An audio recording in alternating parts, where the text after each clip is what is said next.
আজ ২৭-এর রাত ৫টি আমল করতে আপনি মিস করবেন না, অবশ্যই ৫টি আমল করার চেষ্টা করবেন। এই লাইলাতুল কদর হওয়ার সম্ভাব্য একটি রাত হচ্ছে ২৭-এর রাত। আমরা কিন্তু অনেকেই দেখা যাচ্ছে বেজোর রাতগুলোতে আমল করেছি, ২১-এর রাতে আমল করেছি, ২৩-এর রাতে আমল করেছি, ২৫-এর রাতে আমল করেছি, ২৭-এর রাতেও কিন্তু আমল করতে হবে, এরা তো মিস করা যাবে না। এবং সামনে ২৯-এর রাত আছে, এরা তো আমল করতে হবে। এই লাইলাতুল কদরের যে সম্ভাব্যময় রাত রয়েছে, এই রাতে ৫টি আমল অবশ্যই করবেন। ১ নাম্বার হচ্ছে আপনি একটা দোয়া পড়বেন। আম্মা জান আয়েশা রাদিয়াল্লাহু তাআলা আনহা নবীজির কাছে জিজ্ঞেস করেছেন, ইয়া রাসূলুল্লাহ, ইয়া হাবিবাল্লাহ, যদি আমি লাইলাতুল কদর পেয়ে যাই কি আমল করব?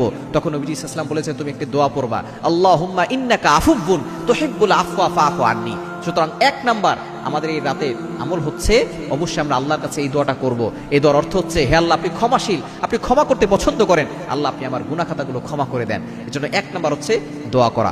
দ্বিতীয় নাম্বার হচ্ছে আপনি কোরআন তেলাওয়াত করবেন, যতটুকু পারেন কোরআন তেলাওয়াত করবেন। যদি কোরআন তেলাওয়াত করতে না পারেন, আপনি সূরা ইখলাস পড়বেন, কুল হুয়াল্লাহু আহাদ আল্লাহুস সামাদ লাম ইয়ালিদ ওয়া লাম ইউলাদ ওয়া লাম ইয়াকুল লাহু কুফুয়ান আহাদ। সুতরাং যদি এটা ৩ বার পড়েন, ১ খতম কোরআন পড়ার সওয়াব আল্লাহ তাআলা আপনার আমলনামায় দিয়ে দিবে।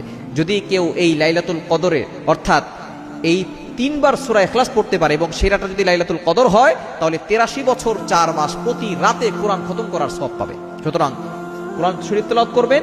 যদি কোরআন তেলাওয়াত করতে না পারেন, সূরা ইখলাস অবশ্যই পড়বেন, ৩ বার, সর্বনিম্ন 3 বার পড়বেন। আর 10 বার পড়লে আল্লাহ তাআলা একটা জান্নাতে প্রাসাদ নির্মাণ করে দিবেন। যত বেশি পড়বেন তত বেশি আপনি উপকার পাবেন। এবং ৩ নাম্বার আমল হচ্ছে দান করা। আপনি ১০ টাকা হলেও আপনি দান করার চেষ্টা করবেন, দান মিস করবেন না। দান যদি আপনি ১০ টাকা করেন, সেটা যদি লাইলাতুল কদর হয়ে যায়, ৮৩ বছর ৪ মাস দান করার সওয়াব পাবেন। এবং ৪ নাম্বার হচ্ছে নফল নামাজ বেশি বেশি পড়বেন। আপনি নফল নামাজ মিস করবেন না, লম্বা করে নামাজ পড়ার চেষ্টা করবেন। আপনি ২ রাকাত করে নামাজ পড়বেন, যতটুকু পারেন নামাজ পড়ার চেষ্টা করবেন।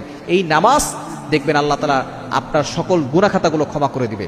এবং ৫ নাম্বার আমল হচ্ছে ইস্তেগফার, দুরূদ শরীফ বেশি বেশি পড়বেন, আস্তাগফিরুল্লাহ, তারপরে দুরূদ শরীফ পড়বেন সাল্লাল্লাহু আলাইহি ওয়াসাল্লাম। আরো জিকির আছে, সুবহানাল্লাহ, আলহামদুলিল্লাহ, লা ইলাহা ইল্লাল্লাহ। এই জিকিরগুলো যত বেশি পারেন তত বেশি পড়বেন। সুতরাং হেলায় খেলায় নষ্ট করা যাবে না। অবশ্যই এই ২৭ রাতে আমরা এই ৫টি আমল করব। তাহলে যদি লাইলাতুল কদর হয়ে যায়, তাহলে আমাদের কপাল খুলে যাবে।